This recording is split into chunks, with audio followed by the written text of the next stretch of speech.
চাঞ্চল্যকর হত্যাকাণ্ড, চরমপন্থী জলদস্যু সহ সম্প্রতি ঘটে যাওয়া চাঞ্চল্যকর ঘটনায় র্যাবের ভূমিকা তুলে ধরতে রোববার দুপুরে রাজধানীর কারওয়ান বাজারে সংবাদ সম্মেলনের আয়োজন করে র্যাব।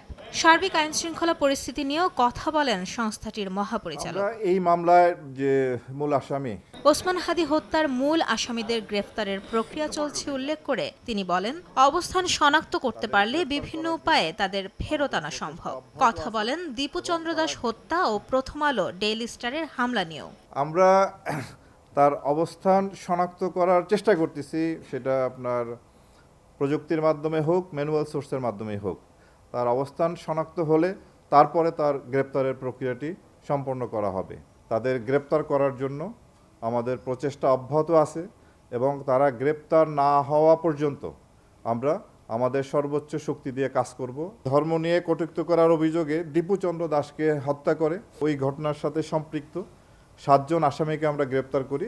বলেন, ভোটের মাঠে স্ট্রাইকিং ফোর্স হিসেবে কাজ করবে র্যাব। ভোট কেন্দ্রে পুলিশ আনসার থাকবে এবং স্ট্রাইকিং হিসাবে বা মোবাইল ডিউটি হিসাবে বিজিবি, সেনাবাহিনী, র্যাব, কোস্টগার্ড এরা দায়িত্ব পালন করবে। তো আমরাও স্ট্রাইকিং ফোর্স হিসাবে দায়িত্ব পালন করব। অতীতের যে কোনো নির্বাচনের চেয়ে বেশি জনবল এবার নির্বাচন কাজে নিযুক্ত হবে এবং আশা করি এবার এই নির্বাচনটি সুন্দর সুষ্ঠুভাবে সম্পন্ন করা সম্ভব হবে। এছাড়াও খুলনায় আদালত প্রাঙ্গণে জোড়া খুনের ঘটনায় একজনকে গ্রেফতার এবং জড়িত অন্যান্যদের শনাক্তের প্রক্রিয়া চলমান বলেও জানায় সংস্থাটি। এই মামলাটি তদন্ত করতেছে আপনার মাইমুনা হায়দার চৌধুরী, সময় সংবাদ, ঢাকা। ওই ব্যাপারে আমি কোনো মন্তব্য করতে চাই না।